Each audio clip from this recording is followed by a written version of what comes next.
muchos anuncios, dio muchas entrevistas en esta semana y confirmó las acciones de gobierno que él está proyectando, ¿no? La gran mayoría sí, otras no. Recordemos, Evangelina, que uno de los caballitos de batalla de la campaña del presidente electo fue, por ejemplo, la dolarización, sí, ¿no? Que parecería ser una iniciativa que por lo menos por ahora se ha frisado. Por ahora se ha frisado. Lo mismo que el cierre del Banco Central. Claro, exactamente. Pero otras medidas sí, aparentemente, como vos lo decías muy bien en tu introducción, reducción a cero, por ejemplo, en términos de obra pública, aparentemente avanzar en privatizaciones de los medios de comunicación oficiales, también de YPF. Esto empieza a despertar, obviamente, también cierta inquietud, aerolíneas argentinas, malestar social que se agrega evidentemente a una condición, a una situación socioeconómica compleja, digamos, ¿no? Y nos interesa también poder analizar y conocer quiénes son los nombres, ¿no?, de hombres y mujeres que formarían parte de este gabinete, que también tuvo idas y vueltas. Da la sensación que, ¿no?, tiran un nombre a la opinión pública y empiezan a sondear qué es lo que pasa. Da esa sensación, porque hubo muchas marchas hacia atrás respecto de presuntas confirmaciones, ¿no? Sí, efectivamente, en diferentes lugares, vos lo decías muy bien. Bueno, estamos asistiendo por ahí a quizás ciertos ensayos que tienen que ver también con tirar un nombre, qué repercusión puede llegar a tener ese nombre a nivel de la sociedad, a nivel del mercado, a nivel de la opinión pública en términos generales.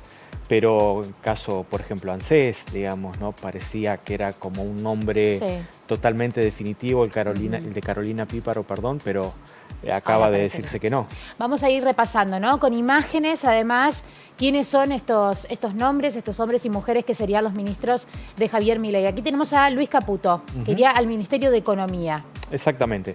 Un economista ya conocido por la sociedad argentina en la medida que ocupó, digamos, esta cartera o la cartera de Hacienda durante la primera parte de la presidencia del expresidente Macri, en donde se ve evidentemente, creo yo, la mano, la influencia política del expresidente y en donde parecería ser que una de las cuestiones prioritarias tiene que ver con desactivar las llamadas LELIQs, digamos, ¿no?, instrumentos financieros, para definirlo de una manera así muy rápida, que, bueno, han generado, digamos, una masa monetaria extremadamente grande, extremadamente compleja, ¿no es cierto?, de manejar. Aparentemente Caputo tendría algún plan o desembocaría en el Ministerio de Economía con algún plan en donde una de sus primeras prioridades sería intentar controlar esa emisión, digamos, del LELIQ, que son cuasi monedas, ¿no?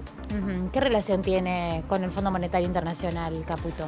¿No?, teniendo en cuenta que estamos todavía en tiempos de negociaciones constantes. Sí, por supuesto, y es una buena pregunta. Es un operador, yo te diría más que económico, es un operador financiero con una reputación importante, sobre todo a nivel del mercado de los Estados Unidos, y eso hace también que tenga una buena llegada con las autoridades del Fondo Monetario Internacional.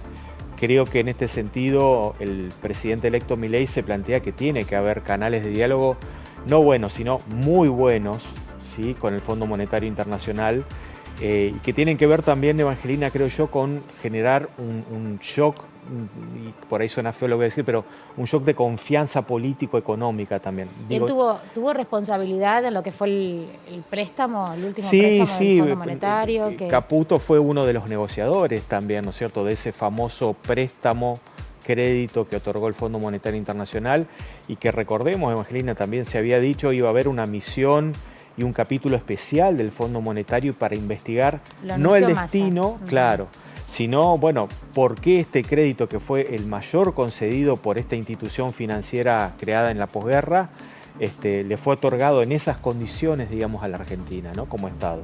Claro, y que no repercutió en obras. Exactamente. Sino en que volvió, digamos, a ingresar al circuito, digamos, especulativo, al circuito financiero, ¿no? Aquí tenemos a Patricia Bullrich. ¿Va al Ministerio de Seguridad finalmente? Bueno, ella dijo que no quería, después lo anunciaron. Es interesante lo que vos decís. Seguridad y defensa. A ver, todo lo que podemos decir, Evangelina, en este sentido es hoy a las 20 horas. Quizás esta noche nos encontremos con algunos otros nombres, mañana puede haber cambios, digamos, también. En todo caso, ya es una figura política conocida, ¿no? por buena parte de la ciudadanía argentina. Creo que despierta tanto amores como odios, me parece a mí. No hay medias tintas posibles en el caso de Patricia Bullrich. Vos lo decías muy bien, una precandidata, digamos, a presidente, y que aparentemente, por lo menos para un cierto sector de las fuerzas de seguridad, cuando ella ocupó, digamos, el mismo lugar, tuvo por lo menos un buen diálogo y tuvo una conducción que, por lo menos, digo, a nivel de las fuerzas de seguridad, o buena parte de las fuerzas de seguridad, de prefectura, de gendarmería, de la Policía Federal, reconocen, digamos, en ella un liderazgo fuerte, un liderazgo competente. No voy a decir en toda la sociedad. Recordemos, Evangelina, que la gestión como ministro de Seguridad de ella se vio atravesada, por ejemplo, por el caso Maldonado, ¿no? Entonces, digo, es una figura que despierta tanto simpatías como antipatías políticamente hablando. Sí, vamos a la siguiente entonces. Siguiente integrante del gabinete, ¿no? Guillermo Francos, bueno, Ministerio del Interior. Sí. Es uno de los asesores que tiene Javier Milei. Exactamente. Estaría confirmado, ¿no? Él estaría en principio confirmado, y fíjate que sería uno de los poquitos casos, Evangelina, que su nombre fue tirado en su momento, casi en los inicios. Claro, en campaña. Y se venía, claro, especulando de la llegada de Francos. No se sabía muy bien en qué puesto, en qué lugar. ¿Quién es Francos, para quien no lo conoce? Bueno, es un político, digamos, avesado avesado en términos de experiencia, digo, que desempeñó también algunas funciones en la última parte, digamos, del gobierno de Alberto Fernández, pero que ya en su momento había dado el salto políticamente hablando al espacio del presidente elegido, y como vos le decías muy bien, es una de las pocas figuras que fue puesta sobre la mesa política aún antes de las elecciones, aún antes del balotaje, y aparentemente es uno de los nombres seguros, pero lo digo aparentemente, ¿no? Claro, y que de origen peronista, si se quiere. Exactamente. Claro, pero sí. liberal libertario desde la campaña. Exactamente. Menos, ¿eh? Vamos al siguiente. Estamos repasando los integrantes del gabinete de Javier Milei. Diana Mondino, a la Cancillería, otra de las... Una figura también previas. interesante, que viene fundamentalmente del campo académico, está formada, digamos, en economía, es especialista en economía internacional. Ha venido, digamos, también ya desarrollando una actividad, aunque no oficial, digamos, sí tendiendo puentes con aquellos estados que el presidente electo, Javier Milei, ha definido de alguna manera como importantes para la política exterior argentina que se avecina, ¿no? Con los Estados Unidos. Recordemos, por ejemplo, Evangelina, que estaba en vistas una visita, digamos, no oficial todavía, digamos, a los Estados Unidos, una próxima visita a Israel, también en este sentido. Creo que Mondino, evidentemente... ¿Están suspendidas esas visitas por ahora? Por la información que está circulando, no está suspendida la visita a los Estados Unidos, pero es una visita más de carácter privado, ¿sí? No como presidente electo. Y estaría por verse también una visita, digamos, a Israel, en este contexto muy complejo, ¿no es cierto?, en el Medio Oriente, con una posible escala en Roma para la visita al Papa. Sandra Petovelo, Ministerio de Capital Humano, ¿está o todavía no está? Creo que es uno de los nombres que falta todavía una confirmación fehaciente. En este sentido, me parece interesante remarcar, Evangelina, un poquito la aparición también de nuevos ministerios, ¿no? Y porque que engloba lo que hoy serían muchos más. Claro, ¿no? exactamente, que tienen que ver un poco con mega ministerio. Exacto, con este replanteo, ¿no?, que viene analizando, que viene quizás hasta ejecutando ya el presidente electo, de subsumir en un solo ministerio, en este caso el de Capital Humano, a diferentes ministerios, como podrían ser el de Desarrollo, como podrían ser el Ministerio de Educación, ¿no?, etcétera, etcétera. Es una figura también que no está totalmente confirmada. En las últimas horas hubo también algunas versiones, digamos, que por un lado la daban como un apellido puesto, pero por el otro lado también se generaron ciertas dudas, ¿no?, en este sentido. Sandra Petovelo, entonces, por el momento, ahí lo dejamos con puntos suspensivos. Osvaldo Giordano, ANSES. Exactamente. ¿Confirmado? En principio sí.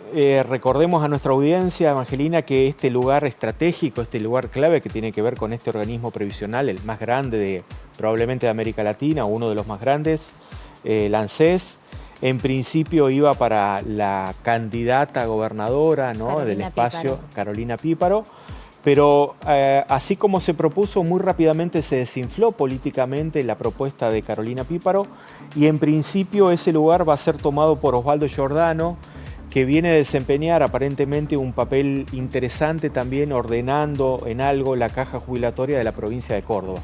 Este parecería ser en cierto sentido el aporte del sector de Schiaretti, de lo que podríamos llamar un poquito el peronismo cordobés, para definirlo de alguna manera, a la estructura del presidente electo, ¿no? Y la pregunta es qué va a suceder, ¿no?, con ANSES por sus anuncios de retorno a las AFJP, ¿no? Bueno, exactamente. Horacio Marín, titular de YPF, bueno, que sería privatizada, ¿no? En principio parecería que sí. Otro nombre también polémico, digamos, en este contexto que vos decías, ¿no?, de una futura posible privatización de yacimientos petrolíferos fiscales. Recordemos, Evangelina, también que la empresa estatal de petróleo viene con una historia compleja, ¿no es cierto?, de privatizaciones, de reprivatizaciones. Sí. Y que Argentina es accionista mayoritario. Exactamente. Pero no es totalmente... No es el único, tiene el 51% de las acciones, pero en el contexto también, Evangelina, recordemos de un reciente fallo de la justicia de los Estados Unidos que condena al Estado argentino al pago de aproximadamente unos 16.000 millones de dólares en términos resarcitorios. Horacio Marín viene básicamente del sector privado, es uno de los CEO, de los managers más reputados o reconocidos en una de las principales empresas privadas de petróleo, ¿no?, ligada, si se puede decir, al grupo Techin en este sentido, a Tecpetrol, digamos. Quiero decir, tiene una experiencia en el rubro, en el área, pero viene fundamentalmente del sector privado. Claro. Exactamente. Hasta podrían estar interesados justamente. Bueno, habría que analizar un poquito colisión de intereses, ¿no? Pero en términos generales, ¿qué le dejan estos nombres hoy por hoy, posibles integrantes del gabinete de Javier Milei? Bueno, en principio creo un panorama un poquito más despejado, pero no totalmente, ¿no? Yo creo que para nuestra audiencia debemos esperar todavía días a futuro donde se tiren nombres, pero después se vuelva hacia atrás, digamos, también. Digo, me parece que debemos esperar la plena confirmación hasta el día 10 de diciembre. Seguro. Y bueno, son estrategias también que se pueden aplicar, están en todo el derecho de hacerlo, de ir buscando esos nombres y de analizar qué repercusión tiene en la sociedad argentina y en los mercados seguramente también, Totalmente. Que le preocupa muchísimo. Gustavo Tarragona, licenciado en Ciencias Políticas, muchísimas gracias por haber estado con nosotros. Gracias a ustedes por la invitación. Nosotros ahora nos vamos a ocupar de otro tema y vamos a ir al contacto con el móvil de Exteriores, con una grave denuncia que se ha llevado a cabo en la ciudad de Paraná. Las víctimas serían 2 adolescentes.